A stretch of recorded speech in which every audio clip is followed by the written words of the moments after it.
आज की कहानी के माध्यम से भेंगापन की सर्जरी के बारे में समझें। राधा, मुझे राहुल की आंखों में कुछ समस्या दिख रही है। जी, मुझे भी कुछ दिनों से दिख रहा है। हॉस्पिटल की प्रक्रिया पूरी हो गई है। रजिस्ट्रेशन, आँखों की जांच, ऑप्टॉम वर्कअप। आप डॉक्टर से मिल सकते हैं। जी धन्यवाद। भेंगापन को लेकर बहुत से सवाल है। आप सवाल पूछ सकते हैं। क्या भेंगापन ठीक करने के लिए ऑप्शन ही एकमात्र तरीका है? भिन्न प्रकार के भेंगापन का उपचार के विभिन्न विकल्प है।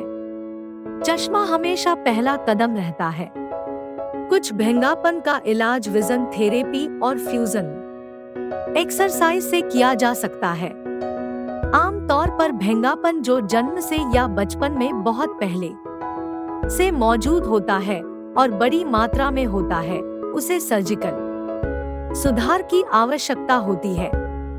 सर्जरी के मामलों में क्या यह मैनुअल या मशीन आधारित है?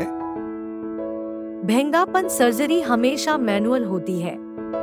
आंखों की मूवमेंट का ख्याल रखने वाली मांसपेशियों को एडजस्ट किया जाता है। क्या इस सर्जरी में टांके लगाते हैं? हाँ, भेंगापन सर्जरी में टांके का उपयोग किया जाता है, लेकिन वे अपने आप घुल जाती है। टांके हटाने के लिए हमें दूसरी सर्जरी की आवश्यकता नहीं है। भेंगापन सर्जरी की ड्यूरेशन क्या है? यह भेंगापन के आधार पर भिन्न भिन्न होता है। बच्चों में अधिकांश सर्जरी बेहोशी के तहत की जाती है, जिसमें कुछ समय भी लगता है। आमतौर पर सर्जरी 1 घंटे के भीतर की जाती है। क्या आंखों पर पट्टी बंधी है?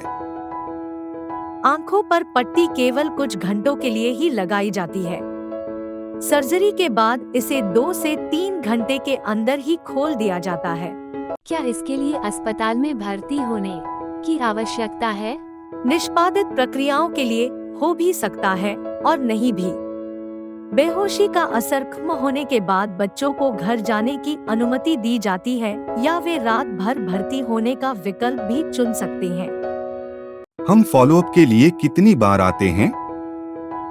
सर्जरी के बाद हम उन्हें अगले दिन, ऑपरेशन के चौथे दिन, 2 सप्ताह के बाद और फिर ज्यादातर मामलों में 1 महीने के बाद देखते हैं। हालांकि यह मरीज दर मरीज अलग अलग हो सकता है। क्या सर्जरी के कोई साइड इफेक्ट हैं? भेंगापन सर्जरी एक सुरक्षित सर्जरी है। सर्जरी के बाद बच्चों या वयस्कों में कुछ मात्रा में लालिमा, पानी आना और विदेशी शरीर की अनुभूति होगी। उन्हें दोहरी दृष्टि की शिकायत हो सकती है, जिसे व्यायाम या प्रिज्म से ठीक किया जा सकता है। सर्जरी के बाद कोई बड़ी जटिलता या साइड इफेक्ट नोट नहीं किया गया है। सर्जरी के बाद हमें किन सावधानियों का पालन करना चाहिए? बेहोशी कम होने के बाद हल्के भोजन और तरल पदार्थों की अनुमति है। आंखों के पर्दे खुल जाते हैं। अधिकांश मामलों में 2 से 3 घंटे। माता-पिता से अनुरोध है कि वे इस बात का ध्यान रखें कि बच्चे अपनी आंखें ज्यादा न मलें। ऑपरेशन की गई आंखों को तौलिए, चादर, रुमाल आदि से न छुएं। आंखों में पानी के सीधे संपर्क की अनुमति नहीं है। ऑपरेशन के बाद की अवधि में धूल और बाहर से बचें। ड्रॉप्स हमेशा साफ हाथों से डाली जानी चाहिए या आंखों में ड्रॉप डालने से पहले हाथ धोना चाहिए। दिन के समय चश्मा पहना जा सकता है और रात के समय या सोते समय आई शील्ड का उपयोग किया जा सकता है। बच्चे वयस्क आमतौर पर 3 से 4 सप्ताह के बाद स्कूल या काम फिर से शुरू कर सकते हैं। भेंगापन सर्जरी की सर्जिकल सफलता दर क्या है?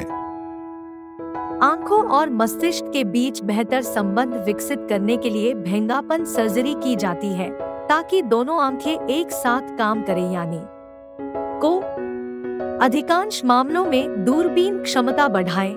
यह एक पुनर्स्थापनात्मक सर्जरी है। सफलता की दर मरीज से मरीज के हिसाब से भिन्न होती है। प्रत्येक मामला अलग होता है। कुल मिलाकर प्रत्येक प्रक्रिया की सफलता दर निश्चित रूप से हमेशा 95 से 98% होती है।